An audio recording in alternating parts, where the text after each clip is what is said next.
दोस्तों निज़ाम आलम की किस्त नंबर 30 में आपने देखा मलिक शाह ने बशूलो खातून से महल में मुलाकात की है। दोस्तों अब सवाल ये है कि क्या मलिक शाह बशूलो खातून को माफ़ करके महल में रहने की इजाज़त देंगे? तो सुल्तान मलिक शाह तुरान शाह और तकेश से शेलम बाजार किस तरह वापस लेंगे? ख्वाजा अब ठीक हो चुके हैं, क्या सुल्तान मलिक शाह ख्वाजा को महल में वापस लाएंगे? और सांजार फैसल से अयाज का बदला किस तरह लेगा?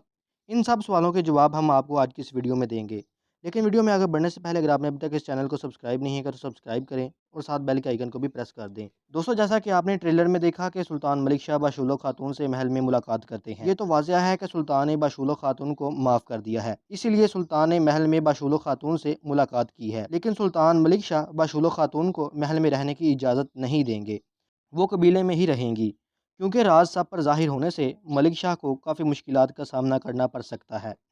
और ख्वाजा बिल्कुल सेहतयाब हो चुके हैं और जल्द ही सुल्तान मलिक शाह इनको भी माफ़ कर देंगे। अभी तक ख्वाजा संजार के कबीले में मौजूद हैं और आने वाली किस्त में सुल्तान ख्वाजा को महल में वापस बुलाएंगे। दोस्तों तारीखी लिहाज से जब ख्वाजा की मौत होती है तो सुल्तान मलिक शाह इनको किसी काम से भेजते हैं। रास्ते में हसन सबाह के फ़िदाई ख्वाजा को शहीद कर देते हैं। किस्त नंबर 29 में आपने देखा कि फैसल ने संजार के सिपाही अयाज को शहीद कर दिया। इसके बाद संजार बदला लेने के लिए फैसल को पकड़ेगा और सारी मालूमात हासिल कर लेगा। संजार मालूम करेगा कि किस तरह मलिक तकेश ने धोखे से शिलें बाजार हासिल किया, और जब सुल्तान मलिक शाह को पता चलेगा कि तकेश ने धोखे से शिलें बाजार हासिल किया है तो सुल्तान मलिक शाह तकेश को जला वतन कर देंगे। दोस्तों आपको क्या लगता है आने वाली किस्त में क्या क्या होगा? हमें कमेंट बॉक्स में ज़रूर आगाह कीजिएगा।